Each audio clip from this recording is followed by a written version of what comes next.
এই 35-36 বছর বয়সে এসে নতুন করে জীবনের একটা নতুন অভিজ্ঞতা হবে কোনোদিন ভাবতে পারিনি। এবং এতগুলো নতুন বন্ধু বান্ধবী, ভাই বোন, দিদি দাদা হবে, সত্যি মানে অভাবনীয় ছিল আমার কাছে এটা। এবং এই যে লড়াই, এই যে তোদের সঙ্গে থেকে এই যে লড়াই করতে শিখলাম, এই লড়াই এখন আমরা সারা জীবন লড়বো এবং যে কোনো অন্যায়ের বিরুদ্ধে আমরা এই লড়াইটা লড়ে যাব।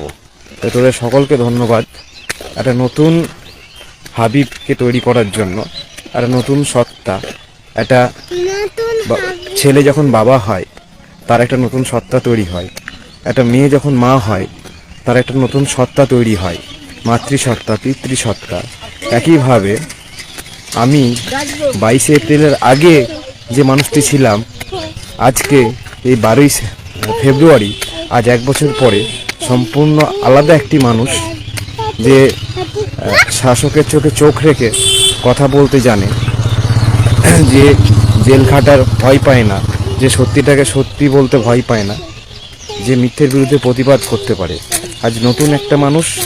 এবং তোরা যে শিক্ষা আমাকে দিলি, সবাই মিলে একসঙ্গে লড়ার, যে একটা নতুন মানুষ হতে সাহায্য করলি, একটা নতুন অভিজ্ঞতা, তার জন্যে ওই ওয়াই চ্যানেল এবং ওখানে যারা ছিলি তোরা সবাই, সকলকে অসংখ্য ধন্যবাদ। আমরা সকলে জানি যে 10ই ফেব্রুয়ারি 2025 আমাদের মহামান্য সুপ্রিম কোর্টে সিজিআই বেঞ্চে আমাদের হিয়ারিংটা কমপ্লিট হয়ে গেছে, শেষ হয়ে গেছে, লাস্ট হিয়ারিংটা হয়েছে এবং ভার্ডিক্টটা রিজার্ভ আছে, সেটা আমরা সকলেই জানি। এবং কোন ডেটে ভার্ডিক্ট হবে সেটা আমরা জানি না, সেটা শর্ট টাইম নোটিশে জানানো হবে, সেটা আমরা জানতে পেরেছি লয়ার এন্ড থেকে। এবং যেহেতু আমাদের কেসটা বিচারাধীন বিষয় এবং ভার্ডিক্টের জন্য রিজার্ভ আছে, সেই জায়গায় আমি স্পেশালি রিকোয়েস্ট করব, আপনারা কেউ বিভিন্ন মিডিয়া হাউস যেগুলো পাবলিশ করছে এবং ফোরকাস্ট করছে, সেগুলো বা কোনো রাজনৈতিক ব্যক্তি বা অন্য কোনো ব্যক্তি তার ফেসবুক পেজে বা তার কোনো ইউটিউব চ্যানেলে যদি কিছু লেখে বা বলে, সেই দিকে বেশি ফোকাস না করে, বিভ্রান্ত না হয়ে আমরা সকলেই হিয়ারিংটা দেখেছি, হিয়ারিংটা দেখি এবং আমাদের মহামান্য সুপ্রিম কোর্ট এবং মহামান্য সিজিআইয়ের যে বেঞ্চে সিজিআইয়ের কাছে আমরা সেই আস্থা রাখি যে উনি যোগ্যদের হয়ে যে ন্যায় বিচারের পথ এবং তথ্যের গভীরে গিয়ে সেটা করবেন আলটিমেট।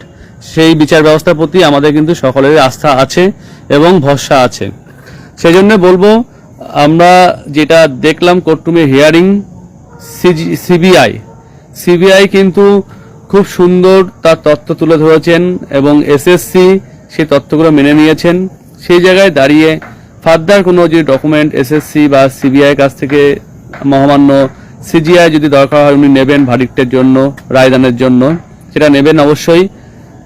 কারণ যেহেতু সিবিআই ইনভেস্টিগেশন অথরিটি আছেন এবং এসএসসি আমাদের রেকমেন্ডিং অথরিটি ছিলেন, তারা অবশ্যই তাদের দায়িত্ব থাকে এবং সিজিআই যদি মনে করেন অবশ্যই নেবেন। ওই জন্য বলবো এই সময়টা খুবই গুরুত্বপূর্ণ সময়। এখানে প্যানিক হওয়ার মতো অনেক সিচুয়েশন থাকবে এবং অনেকে মিসগাইড করবে। সেই জায়গায় দাঁড়িয়ে আমরা কোনো বিতর্কিত মন্তব্য আমাদের অফিসিয়াল ফেসবুক পেজে বা আমাদের বিভিন্ন জায়গায় গ্রুপে লিখব না, যাতে সবাই প্যানিক হয়। আমরা ভরসা রাখবো এবং সময় অপেক্ষাটা করব। আমরা পাশাপাশি একটা বিষয় বলে রাখি, আমরা যে সব রকম দিক থেকে সব রকম যে চেষ্টা করেছি, সেই চেষ্টাগুলো যাতে ফলপ্রসূ হয় সেটা দেখব, যাতে নেগেটিভ বিষয়টা আমাদের না হয়। আমাদের ভুল কিছু করার জন্য আমাদের ভুল স্টেপ, যেহেতু এটা বিচারাধীন বিষয় কিন্তু হাইকোর্টে নয়, মহামান্য সুপ্রিম কোর্টে, যেটা আমাদের ভারতবর্ষের সবচেয়ে সর্বোচ্চ আদালত, সেখানে কিন্তু আমাদের বিচারাধীন বিষয় আছে। সেই জায়গায় দাঁড়িয়ে আমাদের ভুল স্টেপ, ভুল পোস্ট কিন্তু আমাদের জন্য বিপদের কারণ হতে পারে। সেই জায়গায় সকলকে রিকোয়েস্ট করব যে আমরা যাতে ওই ভুল কাজটা না করি, আমরা যাতে একটু ধৈর্য ধরে নিজেদের অ্যাংজাইটিটা একটু কন্ট্রোল করে রাখতে পারি। কারণ আমি এই বিশ্বাস রাখি যে শেষ হাসিটা আমরাই হাসবো, আবার বলছি, সেই জায়গাটা আমাদের জন্য, সেই টাইমটার জন্য অপেক্ষা করতে হবে। সেই টাইম পর্যন্ত আমরা অপেক্ষা করব যাতে শেষ হাসিটা আমরা হাসতে পারি। সকলে ভালো থাকবেন। এবং আবার রিপিট করছি, মিডিয়াতে যে সমস্ত খবর আসছে সেগুলো বা কোনো ব্যক্তি নিজের তার যে পোস্ট করছে সেই সমস্ত জায়গায় সেই পোস্টে বিভ্রান্ত হয়ে বিতর্কিত এমন কিছু আমরা লিখবো না বা এমন কিছু বলবো না যেটা আমাদের জন্য বিপজ্জনক হয় বা প্যানিক সৃষ্টি করে আমাদের মধ্যে।